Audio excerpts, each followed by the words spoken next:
Hi friends, welcome to my channel voice of Vishnuvardhan. Friends, మీకు తెలిసిందే కదా, Kolkata night riders versus Hyderabad match ఇది కోల్కతా వేదిక ఈడెన్ గార్డెన్స్లో జరుగుతుంది.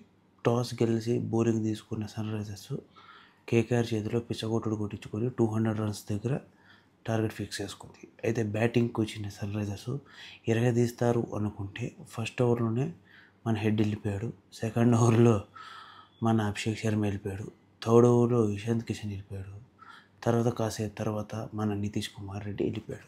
ఓవరాల్గా ఏంటంటే మన దరిద్రం ఎంత ఉందంటే ఇప్పుడు 63 for 4 ఏంటంటే మెచ్చుకోవాల్సిందంటే 7 for 3, 63 for 4 అంటే మధ్యలో కొంచెం పార్ట్నర్షిప్ బిల్డ్ చేశారు. నితీష్ కుమార్ రెడ్డి ప్లస్ కమాండో మెండిస్ అనే అతను బిల్డ్ చేశారు. ఇప్పుడు పరిస్థితి ఏంటంటే హెన్రీ క్లాసన్ కమాండో మెండిస్ ఆడుతున్నారు. స్కోర్ ఎలా వస్తుందో ఏమవుతుందో తెలియదు, వీడు ఎంతవరకు నిలబడుతుందో తెలియదు. ఎందుకంటే ఇద్దరు హిట్టర్స్, చేతిలో మ్యాచ్ ఉంటుందా లేకపోతే ఊడుతుందా అనేది కూడా తెలియని సిచ్యువేషను.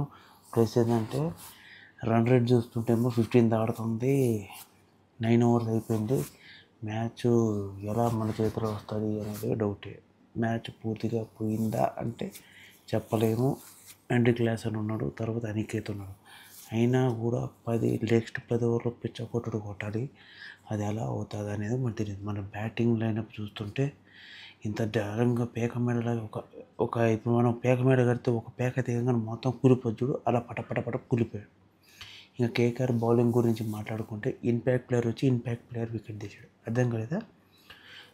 వినోద్ అని ఒక ఇంపాక్ట్ ప్లేయర్ వచ్చి హెడ్ ఇంపాక్ట్ ప్లేయర్ కదా, ఆ వికెట్ తీసేసాడు. సో అక్కడి నుంచి స్టార్ట్ అయింది మన పతనం. ఓవరాల్గా పట పడిపోయి 63 for 4. కేకేఆర్ బౌలింగ్ బాగుంది కానీ మనోళ్ళు మధ్యలో సిక్సెస్ కొడుతున్నారు. రన్ రేట్ మాత్రం పెరుగుతూ పోతుంది. మనం చేసేది ఏం లేదు. ఓవరాల్గా నేను చెప్పేది ఏంటంటే మనోళ్ళు ఇప్పుడు నుంచి అయినా కరెక్ట్గా నిదానంగా స్కోర్ బిల్డ్ చేస్తే మ్యాచ్ గెలిచే ఛాన్సెస్ ఉన్నాయి. కానీ 66 balls 138 runs కొట్టడం అనేది నియర్లీ ఇంపాసిబుల్. 4 wickets పడిపోయింది. మ్యాచ్ మన చేతిలో నుంచి పోతుంది. చెప్పలేము నెక్స్ట్ 10 overs ఎలా బ్యాట్ చేస్తారు అనేది కూడా బేస్డ్ అయి ఉంటుంది. అంటే హెన్రీ క్లాసన్ కమందు మెండిస్ అని అతను ఉన్నాడు. అతను లాస్ట్ ఇయర్ 1000 runs కొట్టాడంట టెస్ట్ మ్యాచ్లో, కామెంటేటర్స్ చెప్తున్నాడు. సో అతను స్ట్రైక్ రేట్ మీద బేస్డ్ మన హెన్రీ క్లాసన్ స్ట్రైక్ రేట్ మీద బేస్ అయి ఉంది ఎట్లా కొడతారా అనేది. ఏంటంటే మన కేకేఆర్ మీద ప్రతిసారి దెబ్బేంద్ర స్వామి అడ్డంగా పడిపోతున్నాం. లాస్ట్ టైం ఫైనల్స్లో పడ్డాం, సెమీఫైనల్స్లో పడ్డాం, ఒక గ్రూప్ మ్యాచ్లో పడ్డాం. ఇప్పుడు మనకి 4వసారి వరుసగా 4వసారి కేకేఆర్ చేతి మీద మనకి ఇంత దెబ్బ పడుతుంది. సో మనం ఎలా ఆడతారు, మ్యాచ్ని ఎలా నిలబెడతారు అనేది నెక్స్ట్ ఇన్నింగ్స్లో చూడాలి. ఏంద్రా నువ్వు ఇంత నీరసంగా మాట్లాడుతున్నావు, ఎస్ఆర్హెచ్ ఫ్యానే అంటే చెప్తుంటే స్టాట్స్ ఎలా కనపడుతుందబ్బా. మీరు ఒకసారి టీవీ ఆన్ చేసి చూస్తే తెలుస్తుంది ఎంత నీరసంగా ఆడుతున్నారు మన వాళ్ళు.